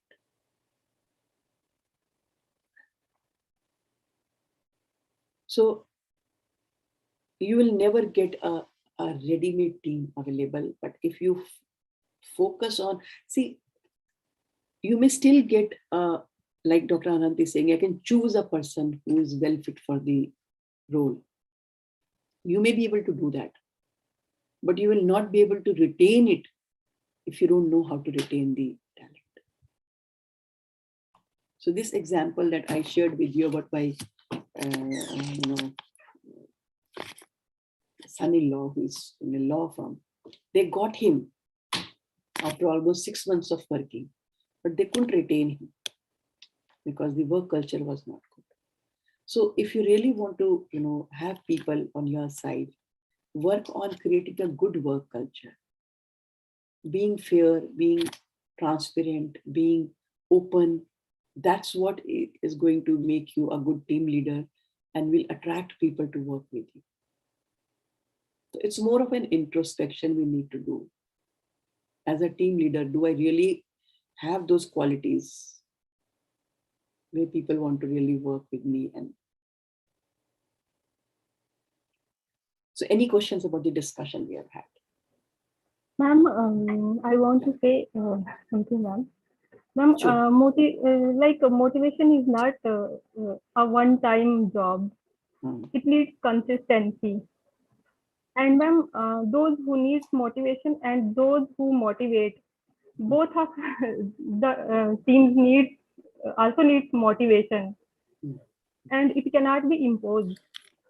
So, ma'am, to make it practical and available at every level, like in the institutions or in the society, there should be some protocols, like after work period of 1 month, there should be something to give to the workers to appreciate them or to motivate them, like this, ma'am. In my So, Dr. understanding. Geeta, what you're saying is that somebody should do something for me. Who will do it for me? Nobody. If it's my house, I have to keep it clean. So individually, all of us have to take responsibility of upgrading ourselves Yes, by ma'am. updating our knowledge, our skills. So if you are in a team leader's position, then to create a system where either you are motivating your team or the team gets automatically motivated, that's your choice. You can make them dependent on you by coming to you for validation, for recognition, for appreciation, or you can create a system where your team is actually automatically motivated. So if you have heard of Warren Buffett, he's the Sorry, ma'am. richest, Warren Buffett, richest man on the earth. You know, he's holding around 67 companies. This is, I think, 4 or 5 years ago I read about him. I'm sure now he must be having more than that. And he meets CEO of each company just once in a year. So it's a matter of smart management. Incidentally, management is not taught in medicine. But I always ask doctors to do programs in management.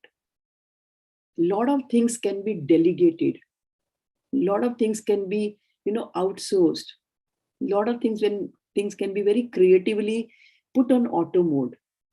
So keep upgrading your skills. Even medicine gets obsolete within 3 to 5 years, the way things are evolving.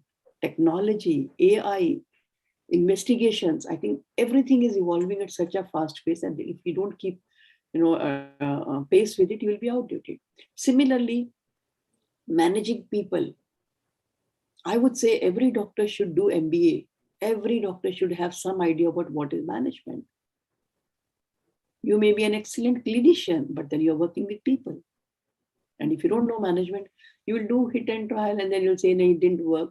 Now, the skill will grid, I've given you a protocol. I've given you a format. Put your people in these 4 categories. First, work on them. Second, work on this. Third, work on this. Fourth, work on this. Try these things. So similarly, there are so many tools, ready-made tools available, management tools available, which you don't have to search for, but they are available right in front of you. Am I open to using them? Am I open to? Because I think one sad thing about medicine is we think my job is just to treat the patient. That is probably the narrowest vision of medicine and the biggest block. That's just one part of job. I meet a lot of doctors who say, I have to do a lot of management work. Now, irony is, if we have people who are management experts and who are not doctors, we are very unhappy. How can a non-medical person do my management? What does he know about patient management? What does he know about the surgeries I do? Okay. And if we ask doctors to do management, please do management so that you an MBA, you are an MBA and you manage. I don't want to do clinical and non-clinical work. That's not my job. Management is not my job. So मुझे देना भी नहीं है और मुझे रखना भी नहीं है. तो फिर कौन करेगा? So I really wish that, doctors really see to it that if you don't want to be managed by non-medical person, then you have to learn management. And thinking that my job is just to see the patient and do surgeries and do my job, I'm sorry. As you will rise higher in your cadre, definitely you'll have to manage people. And why higher in cadre? Even a doctor at the dispensary level, you are managing a set of staff, a nurse, A&M, pharmacist, housekeeping staff. So those 5-10 people are going to work under your leadership. But what about the training? That's where we have to open our mind to new learning. So as you're saying that I have to keep my staff's motivation up. So that means I really need on everyday basis to spend some time on my growth so that I can transfer that growth to my team. And that means what I'm doing every day, that has to be handed over to somebody so that I can look after the management part. So you require all three skills. One is technical skill, second is human skill, and third is conceptual skills.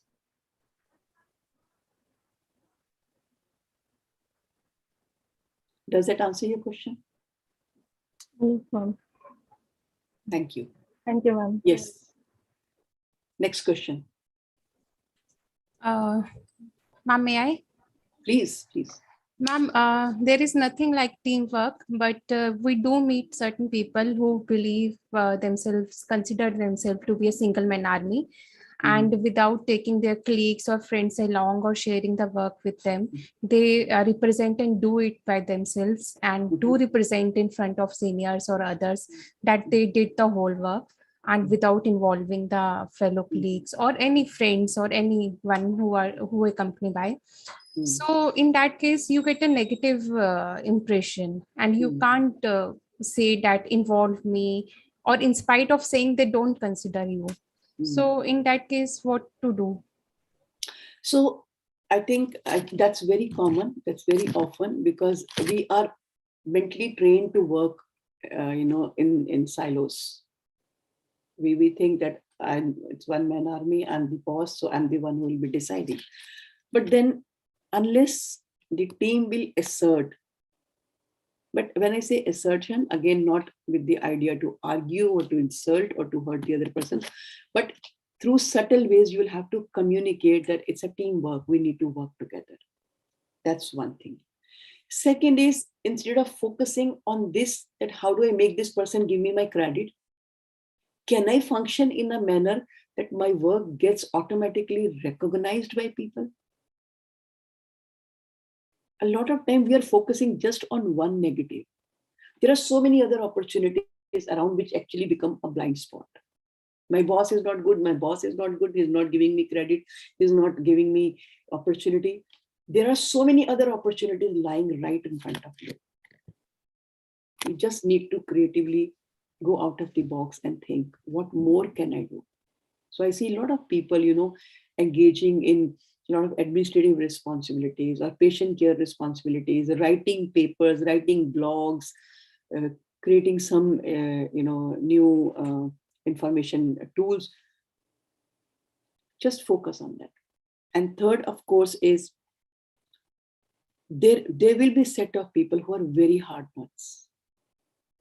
Either you can keep standing for them to move on, or you can decide how you want to handle it. But then do it with an open mind. Look at the possible opportunities that you can think of. But I feel people who are hardworking, people who are smart, they are able to find their way out of that situation. Not for very long, they can be, can be stuck at one place. But then if you will not assert, if you just give in and give up, then nobody is going to come to your rescue. You'll have to fight your own battle. But when I say battle, it doesn't mean fighting. It requires creativity and critical thinking. And how do I really deal with this smartly? There's a show called 1 Minute Show. I don't know if you have seen that show. In that 1 minute show, what they do, they will ask you to do an activity and say how much you are able to do in that 1 minute. For example, picking balls from here and putting in the other basket. So in 1 minute, how many balls are you able to pick from this place to that? So there was a episode where they were supposed to peel bananas. In 1 minute, how many bananas can you peel? So a lot of people will pick up a banana and they'll keep peeling it, even if it is very hard. So raw banana will take longer to peel. On the other side, some people are very smart. They'll pick up a banana and they'll try peeling it. If they find it hard, they'll throw it, they'll pick up another one and they'll start peeling the next one. So rather than putting all your energy on one thing,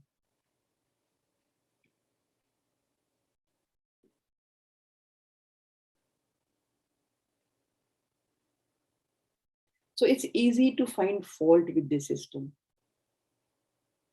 But it will be better if we are able to create a parallel system of excellence. So a very famous painter, he put his picture on the crossroad and he wrote a note, please tell me what is wrong with this picture. Identify what are the. So next day when he came, everything was circled. इसका नाक ठीक नहीं है, इसकी आँख ठीक नहीं है, इसका ये ठीक नहीं है. He was really disappointed looking at that. So next day he put another beautiful picture and he said, please correct what is not right. Nobody touched. So become a part of the system. Work on it. Automatically, देखो जो जिम्मेदारी लेता है ना, authority तो धीरे धीरे उसके पास आ ही जाती है. हम चाहते हैं अथॉरिटी पहले आए, जिम्मेदारी हम बाद में दें. My belief is do your job so well कि it will automatically come to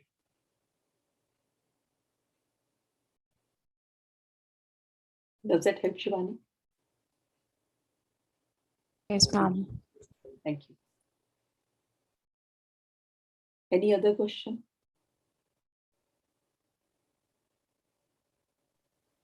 Ma'am, can we have two leaders in a single team? Why not? And what?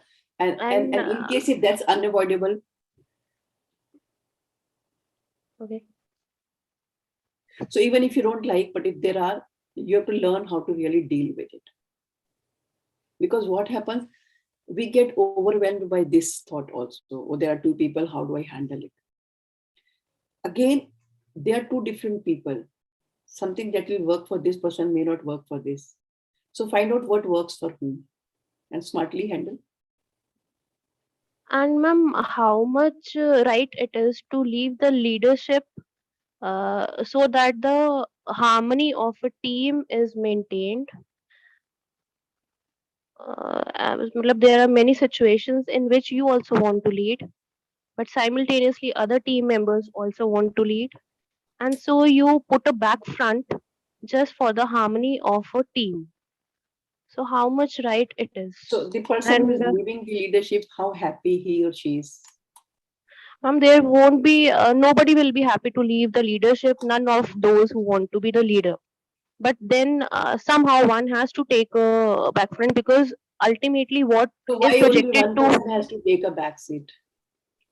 maybe because of the insight that if what is going to be projected Why upon did the it fit only with authorities. this person? Why this insight with this person? Why not everyone? So that means there has to be a system where everybody rights are protected. So I know in DU, I'm sure in other universities also now this is happening. If everybody is a professor, earlier like when we were students, if everybody is a professor, but the person who has become HOD will stay HOD and all others will join as professors and they'll retire as professor and they'll never get a chance to be HOD. Yes, But ma'am. now they have changed. So they have made it a 10-year post, 3 years. Every 3 years, those who are professors turn by turn, they'll become HODs. So same way, in case if you think things are not fair, come up with ideas that can resolve. But unless you will bring this to the table, that this is my concern and this bothers me, this affects me, can we think of something that way so that everybody gets a chance to learn by doing, by leading? This is my idea. I want everybody to share their thoughts. So this is not like you are, backbiting or you are talking ill about a person, but in a very open manner, you're bringing your concern to the table.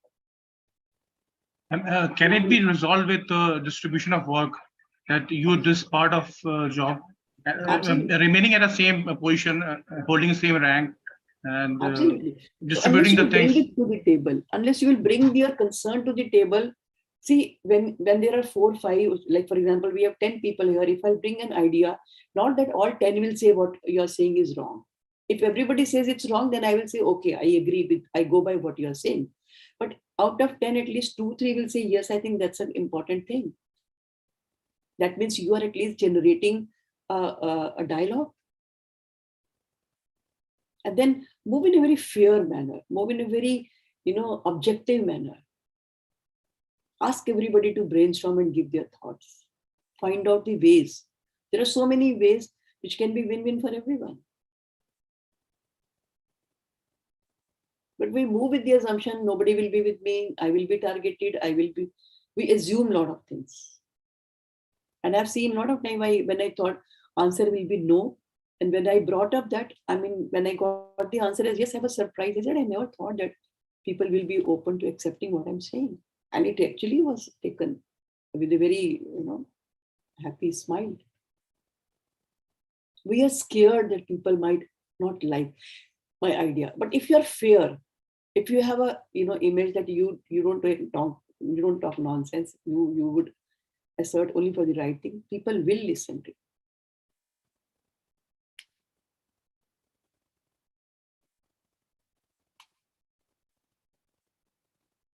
Any more questions about it?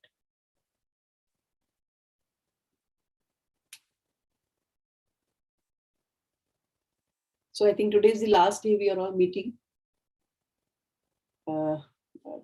We had planned 3 sessions, and this is session 3 for this batch. Of course, there's one more session for the last batch, and then we'll be completing with the faculty. I had a wonderful time interacting with all of you. I think I thoroughly enjoyed. I don't know about all of you. I really want to hear from you. Same here, ma'am. Same here. Same here, ma'am. How did you find it? Do you think it's making sense? Because I don't want to be teaching theory. Theory is available on Google. Yes, we learned a lot of things, ma'am. Thank you very much, ma'am. Thank you so much. Thank you so much. Any other point or feedback or comment you want to make before we close the session? I know it's 10 minutes past. May I ask one out of context question? Sure, sir. It may be not related to what you are teaching, teamwork and all those, but it's soft skill. ये भी है कि ma'am, what if your colleague is मतलब रूठ जाए तो कैसे मनाएं उसको? Especially when they are both from opposite sexes. I mean, male to female, female to male, or like this. कैसे मनाएं क्या? What is the approach? What is तो मनाने से पहले ये समझना जरूरी है कि उसका कंसर्न क्या है, क्यों रूठ है ना? So sometimes even giving it a very objective hearing also plays a big role. Lot of time the person's concern is not even heard. किसी ने पूछा ही नहीं. अब अगर वो पैसिव कम्युनिकेटर है, उसने अपनी बात नहीं कही, पर डिजायर तो है ना, मैंने खाना नहीं मांगा पर मुझे भूख तो लगी है, किसी ने पूछा भी नहीं, अपना तो खा लिया, मुझे पूछा भी नहीं कि तुम्हें क्या खाना है ना. तो एक तो ये डायलॉग क्रिएट करना जरूरी है, where you listen to the person. आज के देखो, आपको कोई हो सकता है बहुत जेन्युइन आपका कंसर्न हो सकता है मैं नहीं समझ पाया, क्योंकि you come from a different world, I come from a different world, but you need to tell me what is your concern. और जब वो बोल रहे हैं तो ज्यादातर हम एक्सप्लेनेशन में चले जाते हैं या डिफेंस में चले जाते हैं, उससे कोई फायदा नहीं होता. The person is not wanting to listen to your justification. नहीं मैंने तो कहा ही नहीं था, नहीं मेरा तो मतलब ही नहीं था. ऑन द कॉन्ट्रेरी, अगर उसने अपनी पूरी बात कह दी और मैंने कहा I am really sorry, I think I should have understood your point of view, although I didn't mean to hurt you, but I think I did hurt you. I'll take care in future. Do you think that resolves the conflict? So a patient hearing, objective hearing, and then being more mindful of our conduct. कि हमने अगर कुछ हम ऐसा करें, because it's a man's world, let's believe. We all know a lot of things are taken for granted कि ये लड़कों की है, ये लड़कियों की है. So बहुत सारी जगह पे inequality inbuilt है. So, but to create a work environment where everybody is respected and treated as a human being rather than being man or a woman, वो हमें अपनी अप्रोच में भी लाना पड़ेगा, वो डिस्प्ले भी करना पड़ेगा और उसको रिट्रेट भी करना पड़ेगा। और अगर आपने बात करी और ये कहा कि देखो there can be a possibility where I may not understand your point of view, but please feel free to come up to me and tell me. I'm open to listening to what you say. I may agree, I may not agree, that is secondary. But at least come up to me, and if there's any confusion, anything that you think I have not understood, you can come and talk to me. We need to work together. We are a team. So अब हम एक honest और एक transparent communication जब open करते हैं, the other person starts feeling comfortable. But that action has to be initiated by one partner.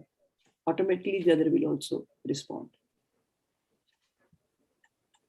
There are a couple of comments in this thing. I will try to incorporate these skills at workplace, at home. Thank you, Dr. Sanana. Thank you so much. Thank you, Dr. Taranpreet. Very enlightening session. Thank you so much. Dr. Archana says, I need to work on my social skills, projection of what sets me different from the rest, not to settle for something less than what I want, what I deserve. Absolutely, I completely agree with you. Thank you, Dr. Anand Kumar. Thank you so much. I think I had a wonderful time interacting with all of you, and I'm very happy that you all came out with very genuine concerns. You came out with your genuine questions. And I think you all have my number. Anytime you can reach out to me, anywhere you require any guidance or any help. I'm just a call away. Even if you message me, if I suppose I'm not able to take the call when I'm in the training, I always call back. I always call back whenever there's, a message or a call from somebody. So I'm just a call away, that's all. And whatever you discuss with me will be confidential. I would never be sharing with anybody because that's the protocol I always follow. And also the response you will receive from me will be very, very objective, just to help you grow in your life and to be happy, to be content, to spread happiness. That's what I want all of you to do. Ma'am, do you conduct some of the certificate courses also? I am doing a lot of programs, and one program that's my signature program is a master trainer program for healthcare professionals, which is primarily being picked up by doctors. It's about their communication with the patient and their family member. So it's a 10-week program that I'm doing. So normally I take a batch of 10 participants. This time I had 20 participants because I had announced that this is going to be my last batch. I wanted to take break from this. But again, hospitals now are directly approaching me for their individual independent setup, and I'm taking that. So if there are 10 people who are willing to take the program, I'm open to doing a program for at least there should be 10 to 12 people, because it's all a lot of role plays and activities that we need to do. So I can share the details in the group. Please, ma'am. It's all about sorry. Ma'am, is it online? Online. So it's once a week for 2 hours. Yes, Dr. Anand. This soft skill training is a part and parcel of faculty development program, or is it separate thing? This one I've done for all of you because these topics were picked up by your organization. I think Dr. Gupta must have decided these topics for you, and they're really very smartly picked up. I think I really appreciate the selection of topics. He hasn't done it just because it's to be done, so do it. So I sent a list of almost like 20-30 topics. So these 3 topics are picked up for you, then another 3 topics for students, what they need at their level and what you need at your level. But the program that I'm talking about, it's purely and basically they are also to help you become trainers. And since you're all in teaching, so what I teach to be a trainer is how do you facilitate your training programs or teaching program. So a lot of understanding about different pedagogies of training is covered in that. It's a very hands-on kind of a program. So whenever, like if there are 10 people, I'm open to doing a program. Yes, ma'am. Please do share the link in the group. Yes, ma'am. I will do that. I'll do that. Sure. Ma'am, आपने wrist splint पहना, ma'am. Is everything okay? So this is the gift I have received because of this book. Okay. If you get hand on this book, I think I would ask everyone to to get it. It's a very, very economical book. I think less than a cost of a pizza, just 300 rupees. So 2 years I devoted to this during COVID time. I sat and wrote this book, Fundamentals of Clinical Communication.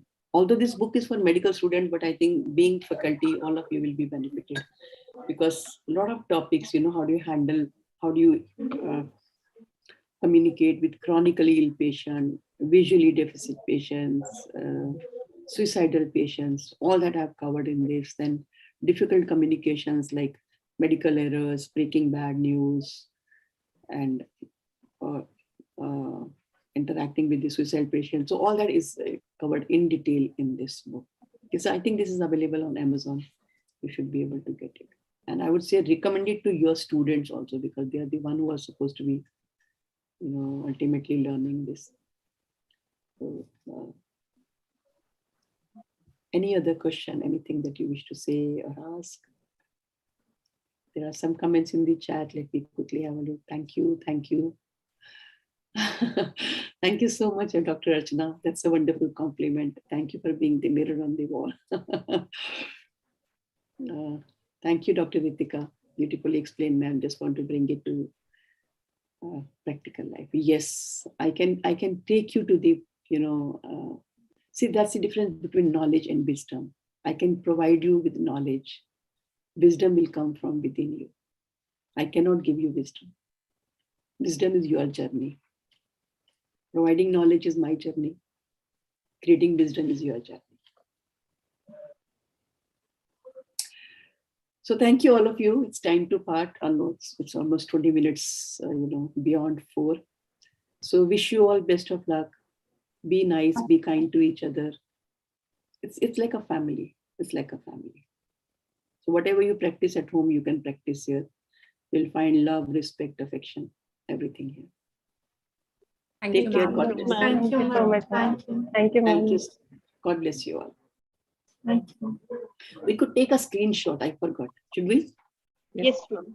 Yes, ma'am. Can I request all others to have their camera on? Sanal, even you can have your camera on. He's my trainee. He's my intern. So if you want to have your camera on, in case if you're not comfortable, it's okay. So everybody's ready? Thank you so much. Thank you. Thank you, ma'am. Thank you, ma'am.